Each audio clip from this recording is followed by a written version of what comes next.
Toyota, a global automotive leader known for its commitment to quality, innovation, and efficient manufacturing processes. In the years following World War II, Toyota faced enormous challenges. In fact, that was a very difficult time for Toyota.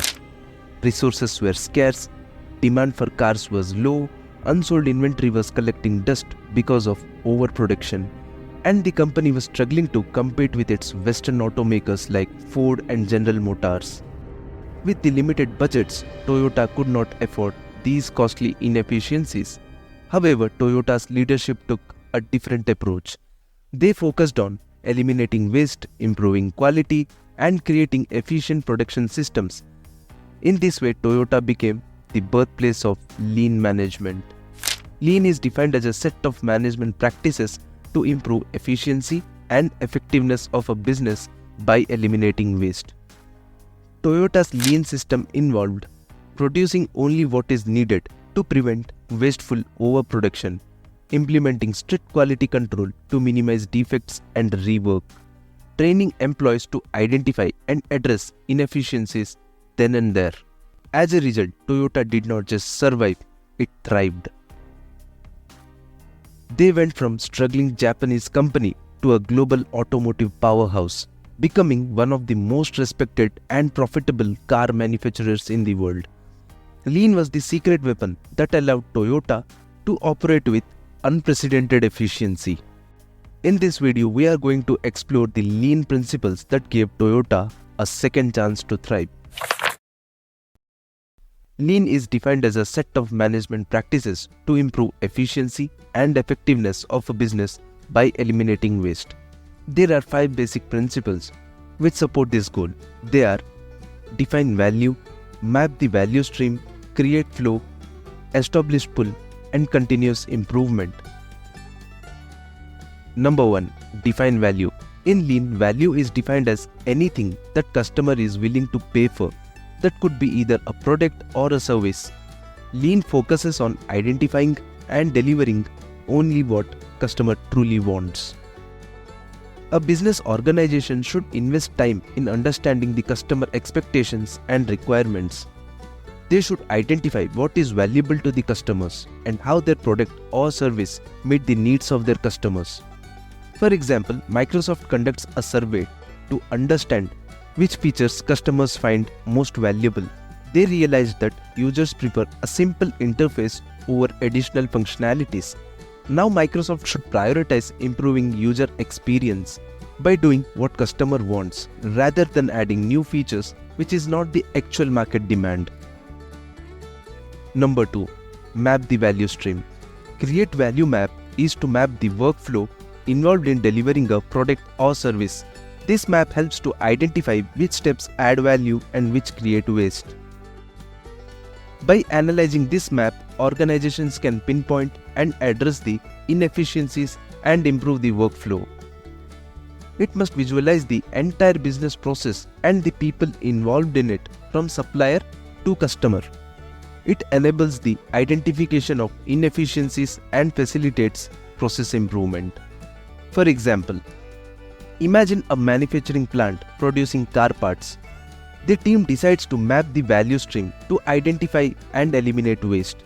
They document each and every step, from receiving raw materials to final assembly, including each machine, operator, and waiting time. Through this process, they realize that raw materials often sit idle between machining and assembly. This waiting time adds no value to the final product. By reducing this waiting time, they can streamline the workflow, reduce inventory costs, and speed up the production process. This map helps them to see where they can reduce delays and improve efficiency across the entire production line. Number 3. Create flow. Creating flow means ensuring that products or services move smoothly and continuously throughout the process without delays, interruptions, or bottlenecks. The bottlenecks or interruptions can appear anytime. However, by breaking the work into smaller batches, you can easily remove process roadblocks.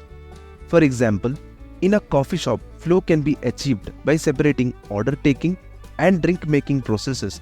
One person takes orders while another prepares the drinks.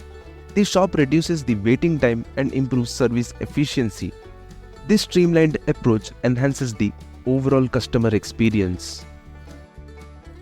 Number 4. Establish pull. The pull system is based on actual customer demand rather than forecasts, ensuring that production can happen only when there is a demand. Organizations implement just-in-time technique, which is to produce only what is needed, when it is needed, and the quantity needed. This helps to prevent overproduction, reduces the risk of excess inventory, which can lead to unnecessary costs. For example, we see pizza shops preparing pizzas only when orders are received, rather than pre-making them. Ingredients like dough, cheese, sauce, and toppings are kept ready, but they start making only after the customer places an order. This approach ensures fresh and hot pizzas are served. It also reduces food wastage and aligns production with actual demand. Number 5. Continuous improvement. Continuous improvement is an ongoing effort to enhance processes by making incremental improvements over time, focusing on increasing efficiency, quality, and effectiveness. Lean encourages a culture of continuous improvement, where employees regularly seek ways to make incremental enhancements. The tools such as Kaizen, Pokayuke are the few examples. Kaizen is a Japanese term that means continuous improvement. It refers to the practice of regularly identifying and implementing small incremental changes in processes to enhance efficiency, quality, and overall performance. Pokayuke. This technique reduces defects or errors by proactively preventing them, which improves both quality and efficiency. For example, a machine will be equipped with sensors that only allow it to operate if all components are correctly loaded or all safety parameters are up to the mark, and halting the process if something is missing. Together, these lean principles guide organizations to streamline operations, minimize waste, and maximize value delivery.